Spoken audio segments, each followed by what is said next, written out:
Old people. Old Oh, people. what up, Schwartz? Nothing changes.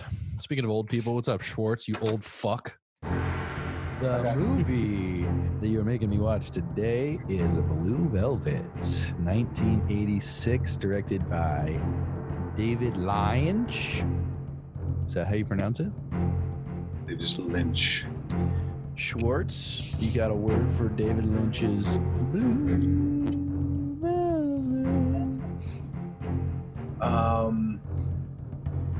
Horrifying. I go with bonkers. Bonkers. You got good words.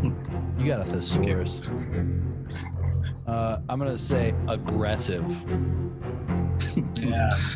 Those are all accurate words for this movie. This movie was all three of those words are very good. Aggressive, bonkers. What'd you say the words? Horrifying. Horrifyingly aggressive and bonkers. That explains a lot. Define horrifying, Schwartz. I don't know. What I like about the movie is that it's just like a dream. What I like about David Lynch is that he kind of just takes ideas and combines them together until he's got something that makes up a movie. Nothing really has to really make sense with each other. It's just people getting into situations that kind of just equal something in the end, whether it's a movie or a question that's answered or just someone meeting somebody and going down a crazy road with them at the same time as trying to do something with somebody else. That's what his movies are. And I feel like this was him trying to make his name. And I just got a feeling that he grew up in this town and he wanted to make something that was going to be a recollection of that, but make it way more interesting. So he decided to write something fucking crazy. And having seen a lot of his other films, especially his earlier films, which is like Eraserhead and Elephant Man, and I think Dune he made before these, but I think he made Dune. I'm not sure. But those movies are fucking crazy too. And he's got a style. It's slow burn and fucking weird tone shifts and makes things that make you uncomfortable, things that make you laugh, things that make you wonder what the fuck that's in the movie for. But it all goes together in a weird, complex, kind of beautiful way. And it's totally his. It's totally original and feels like it's him. It's like he put everything that he wanted to say. He gets to say. I think it's good, and I think the cinematography is pretty dope. I think the wide angle. I think they shot the whole movie on like a 28 millimeter, like 18 millimeter lens. There was so much going on in the goddamn lens. It was even like I loved when they were in the car, like when they'd be driving around in the convertible car. Like those shots were amazing. Dennis Hopper, his character alone was just worth the watch. That's a character that goes down in movie history. Insane. Yeah, his character is movie history type of character. Like, when people think of Dennis Hopper, that's one of the movies people think about him for. Yeah, it's like Speed and this. Yeah, well, though, and Easy Rider and Apocalypse Now. Definitely was. But this movie especially, this probably is the number one. This movie. Yeah.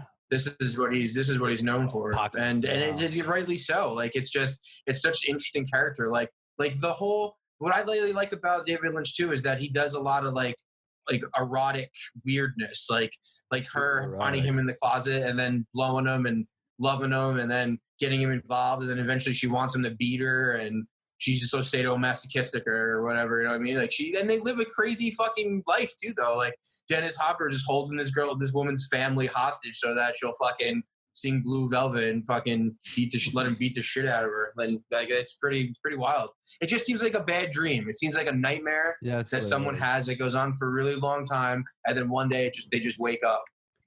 He's like a. That's my opinion. He's like he's a scumbag. Yeah, it was great. It was weird. Yeah. It was very unique. He reminded me of Gary Oldman in The Professional. Yeah, for sure. He had the same psychopathic tones and everything. Yeah. And is that the one where he's like, he keeps like taking hits of something? Yeah. He takes a pill and he takes it and be like, adjust his neck every time he takes it. That's what it reminded me of when he was sucking down. I guess I read it was amyl nitrates that he was huffing. Yeah. And even there's some really great like shots in this movie too. Like even just the wide shot of the ear in the field with the ants crawling on it. Like that's a pretty fucking awesome shot. And all the shots of them walking around the neighborhood at night, like him and the blonde chick, just she looks like a 1950s pinup, and he just looks like a 1950s like jazz singer or something. Yeah. They're just walking Yeah, they around this look quaint great. little neighborhood. Like It was it's crazy like- to see Laura him so Dern, young. man. Laura Dern, Jurassic Park. Yeah, Yeah. Laura Dern. Yep. She's Hot Laura great. Dern. Yeah, she was awesome. She was great. What do you think, Jake? What about you, Jake? Yeah, what do you I fucking think, loved it. Jake? I think this movie's. I thought this movie was great. It's obviously one of the weirdest movies we've probably watched so far. Even we've watched a few weird ones, but this is Hold probably on. Let me look takes at the list. this probably here. takes the cake. Like what are I mean what like Carnival we got the of creep. Souls is pretty Creep fucking is weird. It's true. This is true. They're all pretty damn weird. But again, David Border. Lynch, like Border was the weirdest movie we watched. God, that before was this. weird as fuck. might be. But that one made more okay, sense. than Okay, this okay. movie. Yeah, but see, that's the thing about David Lynch movies is they don't really make sense. They kind of No. it's just a bunch of things strung together, and it's told in a way that it makes a movie. Like my favorite David Lynch movie is called Lost Highway, which is the weirdest fucking movie ever with Bill Pullman and Patricia Arquette and Balzar Getty. It's a crazy ass movie. It's the first Lynch movie I saw. It came out in like 1998. But yeah, his movies are just fucking weird, man. But they're always interesting at least. Like, and that's why I said if you like Nicholas Winding Refn, I feel like you like this because it's kind of the same thing. He's just got slow burn, weird shit happens, and then there's kind of a cool payoff in the end, you know? Yeah. I think, yeah, No, it was good. It was a very cool, cohesive story with a good, like, happy ending to it too. Even though Yeah, it was the ending was fucked up. happy. You describing them as like a dream, I think that's pretty accurate. I think, and that can be said, I think, for a lot of David Lynch movies too. Yeah. One of my favorite David Lynch movies would be like Mulholland Drive, which is arguably might be a dream depending on how you interpret that movie without giving anything away. That's a super weird one. Which They're all like that. Spoilers. They're all like that.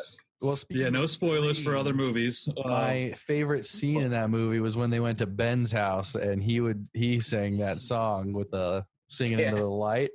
Who the fuck was that guy? Was that his drug dealer? Yeah. Okay. I thought he just owned a club or something. I wasn't sure either. I don't That was know. a bizarre scene too. And that's one thing I loved about this movie was the weird fucking auxiliary characters. I loved the black blind dude that was all that like could see how many fingers he was holding up and like knew that like that was doing the remembering all the cash stuff on the cash register, remembering the price for everything. That shit was funny. This Ben dude, this weird fucking super weird dude with all this makeup on, and he's got like his family or friends like having a little fucking cheese party while he comes over and rapes his girlfriend for a minute. Like it was weird. That was weird, but that was one of my favorite parts was going to Ben's house. I like Ben. And I liked how it rolled into that really weird scene where they were gonna like take the main character, what was his name? Kyle MacLachlan's character out to like the country to like just beat him up, and there was like that weird girl like just dancing on the car, and where'd she come from? Like, so I thought, I'm like, who's this? I thought it was she even in the car, or was she out there? Shit, it could have been that fucking weird enough to definitely be that situation. Yeah, he just the whole thing was so bizarre. She just jumps up and she's just dancing up there while they're beating him up. And then when they left Ben's house, leading up to that scene, that weird cut of them of him, like he goes, "It's dark now," and he looks like almost right at the camera, and he goes, "Let's fuck," and then they just disappear. Like the camera stays, they just disappear, and then they're driving. What a weird fucking dude! It's just Frank Booth loved to fuck. Yeah, he did. It's just weird fucking scenes put together in a cohesive way. That's all it is. That's all his movies are. It's great. The best trivia I read on that was that he was originally supposed to be huffing helium, and every time he did that, his voice would have gotten super high pitched, and Dennis Hopper convinced him to change it to amyl nitrates, which makes sense because he'd do it right before he'd have sex, and those are apparently really enhance your sexual experience. And later on, he was thinking, kind of would have been crazy if it was helium instead. Just imagine this psychopath, fucking sex fiend, rapist that huffs helium before he does anything. He has a super high pitched voice. I think that's terrifying. Yeah, it is pretty scary. It's almost like fucking the judge in Who Framed Roger Rabbit. Yeah. Christopher Lloyd. Judge, what was his name? Dude. Judge Lichtenstein. What I liked about this movie too is that, like I said before, it's a movie that takes place in like a suburban quaint town, and it's just a mystery. It's like feel like it's someone just making a mystery out of a town that they grew up in, and making it try to make it more interesting. You know what I mean? Like take something very bland and making it interesting. That's what I thought was really cool about it. It was like the seedy underbelly of the suburbia, essentially, which I thought was a cool way to do it. Because even like Burbs. Kind of like Burbs. But like it's like the opening was I thought was like a brilliant setup. It was like that beautiful shot of like the white picket fence with flowers, the fire truck rolling by, and then they sort of just ominously like push into this dude suddenly like having a heart attack, and then they like zoom into the ground, and there's just like bugs, like I don't know, like ants destroying like a carcass. Yeah, something like that. There was a carcass of they're eating. Like I thought it was just like this really like perfect setup for the movie. It's like beautiful exteriors, beautiful look, but then heart attack, dead, rotting, decay, okay. Good point. And then like just a couple scenes into it, like he finds like the ear, and shit just gets weird from there. And like I don't know, the visuals of that movie I thought were pretty fantastic. Like that beginning, those are ridiculous. Another shot I liked was when like it was like pretty much like Laura Dern's reveal. It was like once Kyle MacLachlan left the house, and she kind of just came out of the dark, and it was just this like beautiful. She's like, "Are you the guy who found the ear?" Yeah. On AMC, when they do like the special things for like AFI and all the things that they show, like crazy classic movie parts, they show that scene in those too, is when she comes out of the darkness. Like that's in all of them. Like they'll show Vertigo, they'll show all that. They show that shot in that from there. Okay. That's a pretty iconic shot. Definitely was. Yeah, that's considered David Lynch's masterpiece, really. That and Mulholland Drive are definitely his two most sought after movies as far as like him making movies, you know? Like there's some other great ones like Elephant Man and Eraserhead and even Wild at Heart. Wild at Heart's a pretty fucking great movie. It's with Laura Dern and Nicolas Cage, and they're just like psychopaths who go on like a road trip, and they're hunted by Willem Dafoe, a character played by Willem Dafoe, who was hired by her mother to hunt them down. And the soundtrack is a heavy metal soundtrack, instrumental heavy metal. It's fucking ridiculous. Yeah, it's really cool. And he thinks he's Elvis also, but it's low key based on the storyline of Wizard of Oz. Also, that's also going on. It's Wizard of Oz, Elvis. The weirdest fucking characters you've ever seen. This is another David Lynch movie. It's Wild at Heart.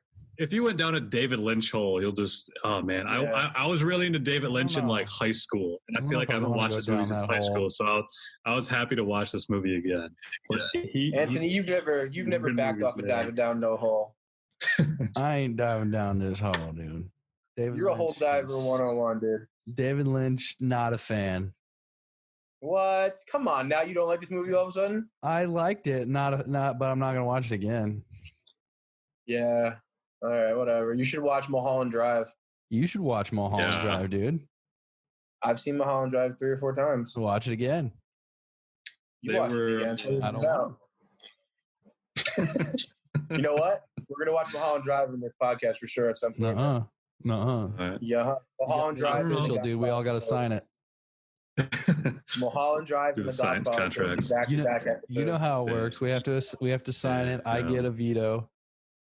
You don't get a veto. There's no veto. This is just go. You may get Don veto, but Don veto is just Vito Scalapini. Motherfucker got Don veto since 2002. Yeah. All right. So where do you think this rank? What I think is cool is where do you think this ranks in like pop culture? Because I can see a lot of pop culture from this too. I've definitely seen things on The Simpsons and things in movies that definitely reads from this. You know. For sure. You know what? His Dennis Hopper reminded.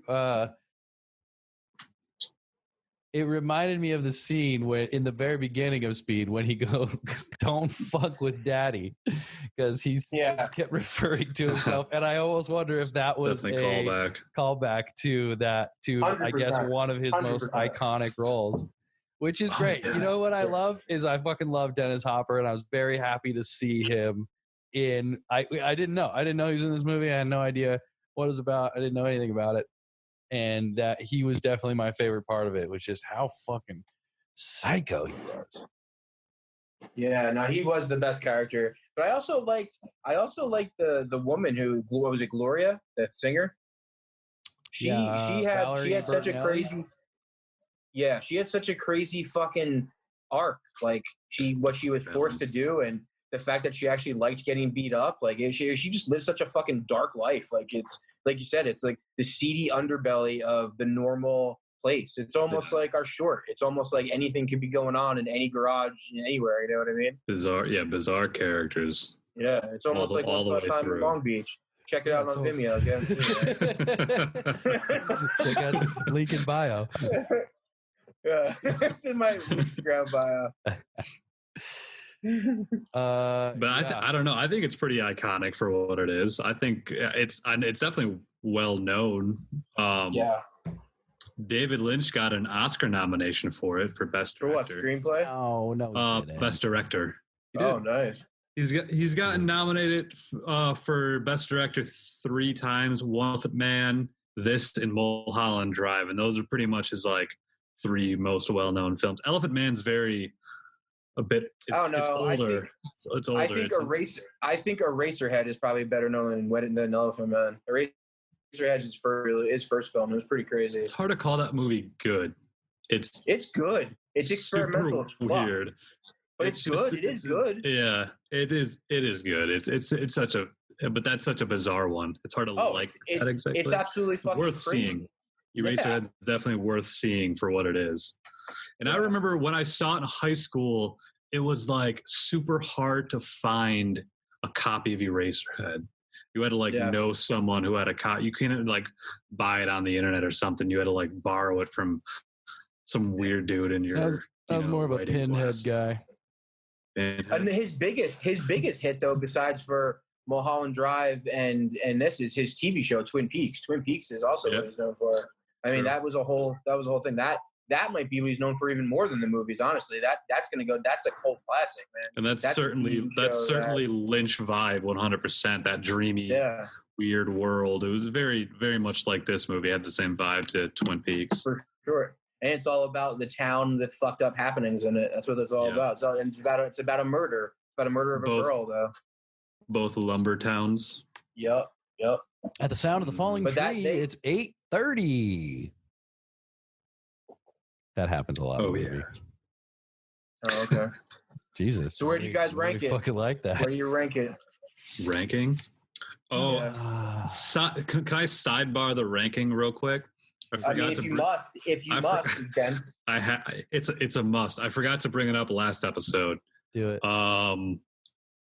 You guys talked me into liking Indiana Jones more than I thought I did. Anthony, you even said the words to me, I hope you lose sleep over this. And I did. I think I did. I thought about it overnight, and I remember it I'm glad. bothering me so. I'm glad it weighed so heavily on you. Yeah, so I think a lot of it has to do with Temple of Doom just being so damn good. And that was actually when I had them individually ranked, Temple of Doom was really high. And I had to drop it down with the rest of them. But they're such good made movies. My spot would be it's between a Police Story and CB4. So it's number 7 or something like that. I liked Police Story more overall than Indiana Jones, but it's definitely better than CB4, and it's definitely better than a lot of those movies.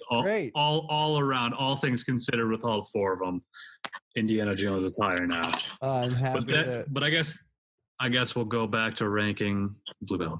But yes, still Back to the Future leads in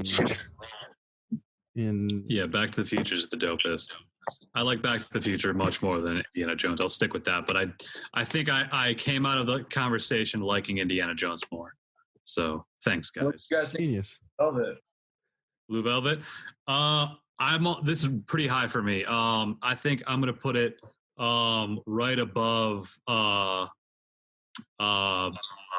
Blood Simple.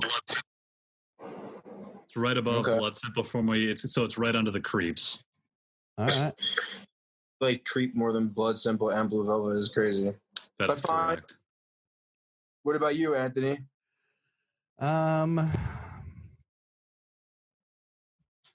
Yeah, let me look here. I also am going to put it next to Blood Simple, except I'm going to put it right below Blood Simple because I think Blood Simple was a better movie.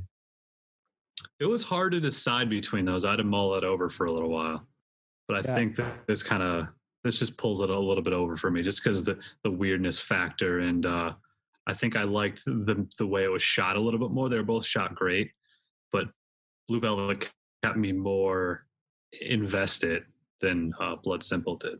Both great movies, obviously. Yes, they were. Schwartz, what do you think? I'm also going to put it near Blood Simple. I'm going to put it right above Blood Simple at number 3. One's ranked high. Pretty high. Yeah. Pretty high. Pretty high. Oh, man. Yeah, it's a classic film. It's the same type of classic film as fucking any Spielberg movie is, really. It had this for David Lynch. It was his like his thing that made people really be like, damn, this dude's pretty damn great. Because Dune was a movie he made too that kind of failed, but it was pretty fucking epic looking. Tell you one thing, I was definitely not thinking Dude's pretty Spielberg. Well, No. I'm not comparing him in the way of aesthetic or anything like that. But what I'm saying is that in the world of film, Steven Spielberg is a well-known director with many classic movies, and also in the world of film, David Lynch is a very well director, and this is one of his most classic movies. That's all I'm at. It reminded me more of Hitchcock. Sure. Like the vibe, the suspense. I thought I like that about it for sure. So when It's very European. When I was watching it, I was thinking it was reminding me of a Coen Brothers movie. Is that weird? Yeah, because they're not weird like this though. They can get weird, but they're not. I don't think they go this weird. I mean, well, they're just not this bland. Not many people do. You know what I mean? I think they're not this bland. They always have a lot to say with their characters. Their characters talk a lot. This was far from bland. I didn't think it was. Well, I don't mean bland. I don't mean bland in movie like the quality of it. I'm saying like their characters, even in No Country, like Shiger didn't talk a lot, but everyone else talked a lot. In this movie, no one really talked. No one really like spoke up at all either, except for Frank. I was gonna say Frank Booth is in this movie. It's hard to call the characters bland in this movie. I didn't mean bland. Bland was a bad word. And Dorothy Valance, or I think that was her name, Dorothy Valance, the singer. Weird character. I didn't mean bland. Yeah. I don't know why. I think I for some reason I was watching and it wasn't like how the story was going. It wasn't like, I don't know what it was. I think it was maybe I got to think about it. All I kept thinking though is every now and then I was like, this is very Coen Brothers-esque in how maybe the mystery part to it. I don't. Coen Brothers fuck with they fuck with mystery. This was pretty mysterious. I don't know. I take back what I said. I don't have anything to back that up. So, all right. Can I say my favorite line? Yeah, don't look at me. You fuck. No, it was when Laura Dern said something along the line. Damn. You froze. Something like that. Say it again. But that was pretty funny. It was when Laura, if you're a detective or accurately. You froze again. I think that the scene with Dennis Hopper, all right, when you first see when you first see him come in and interact is one of the most iconic scenes ever. Like that goes down with like the stabbing in the heart in Pulp Fiction. It's so crazy. It's just a crazy fucking scene. He's screaming at her. He's hitting her. When he first comes in. When what's his name is in the closet. Yeah, that shit's wild.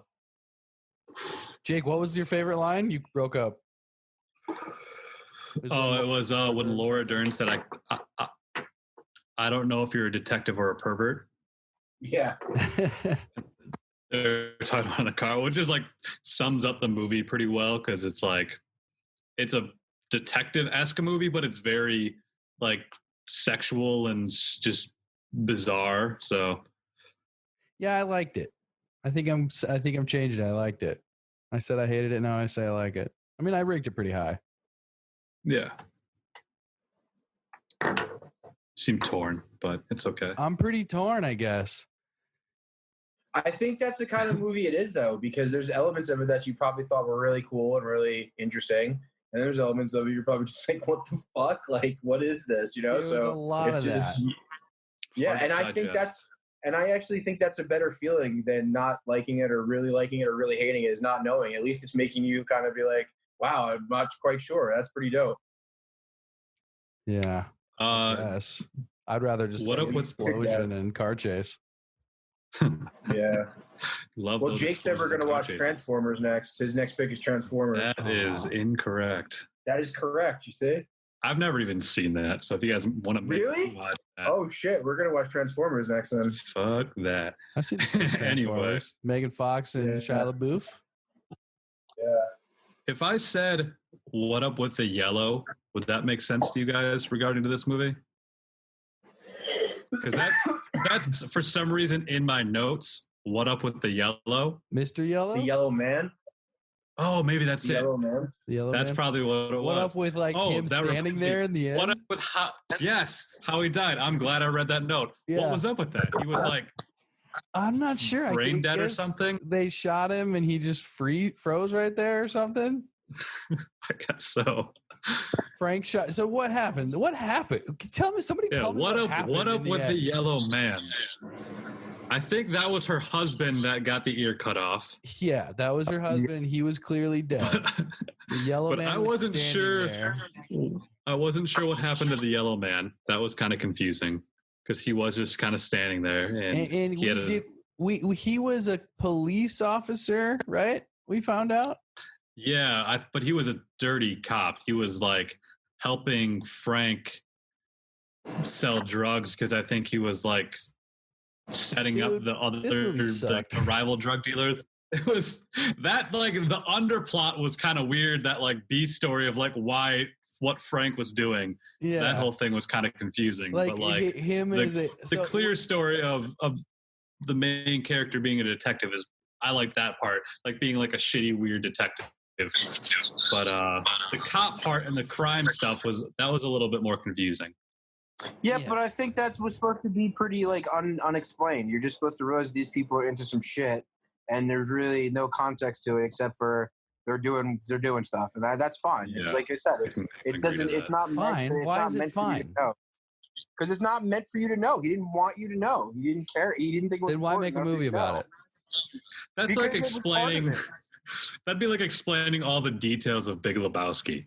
Be like, yeah, sure. There's a lot going on. I'm sure if you like watched it again, I would be like, oh, okay, I think I can explain this better. But that's just one of the subplot I didn't fully follow. But I feel like I understood most of it. I think that cop was just helping him. And I know there was a part with like him setting up the drug dealers. No, sorry. Back to Blue Velvet. Because I can explain that. Where's the money? No problem. Maybe it's a bad example, but whatever. Well, I compared it to Coen Brothers. I don't know what I think. I don't know if it was the way it was shot. I don't know if it was. I don't know. I really don't know now. I just remember thinking, no, it's kind of like a Coen Brothers movie. Some elements, multiple elements, not even just once. I thought there was multiple times. I thought maybe it's just the weird ass way of going about of the story. You know, it's just a weird, yeah, just a weird way to go about the story. It's like a Coen's meet Hitchcock. And I didn't expect the ending to be so happy. I didn't expect everybody to get what they wanted. That was pretty interesting. That's true. I was kind of surprised by that too. What happened to the singer? He got the girl. She got her son back. Oh yes, she was all happy. That was like the last shot. There was in the park. Yeah, I know. It was a strange wrap up, but the movie itself is. Wasn't that Kyle MacLachlan's hat that the kid was wearing? Why did he have it? That was Todd's hat. I don't know that connection. What the fuck was that movie, man? I hate it again. I'm going back to hating it. Rankings remain the same, but I think we'll talk about. We'll bring up another reason about it, and you'll be like, "Oh yeah, that was good." Yeah, so we can keep going. One of you just has to convince me it's good, and I will. All right, I liked her apartment, like that blood red, like everything was this weird red apartment. Just the visuals were dope, like the colors they use. I love those. Dennis Hopper was ridiculous. Dennis Hopper. It reminded me of him in Apocalypse Now. Just that crazy, maybe not like the exact same character, but just the level of craziness he is. He's able to portray. He's great. He's amazing. Mm-hmm. I think all of the main four characters, I think were all really well cast. I think they were all nailed it with like Kyle MacLachlan as like the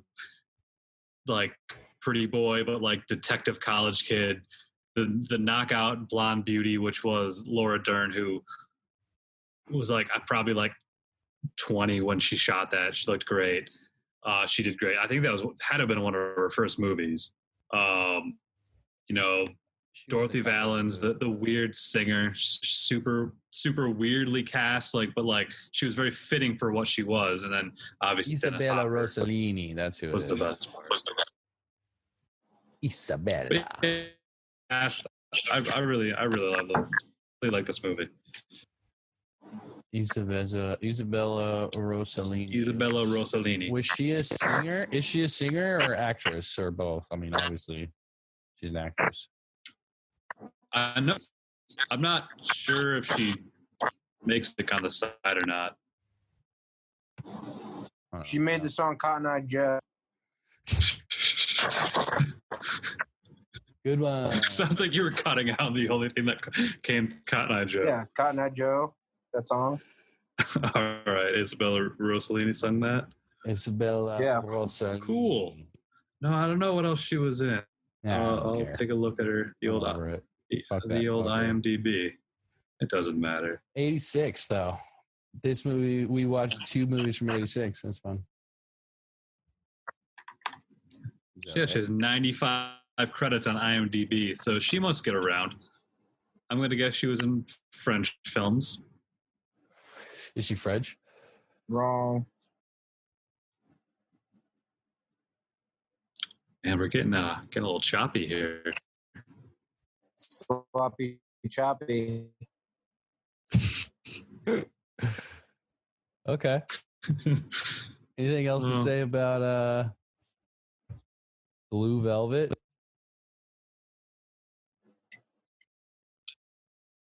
It's just good. Watch it. It's a trip.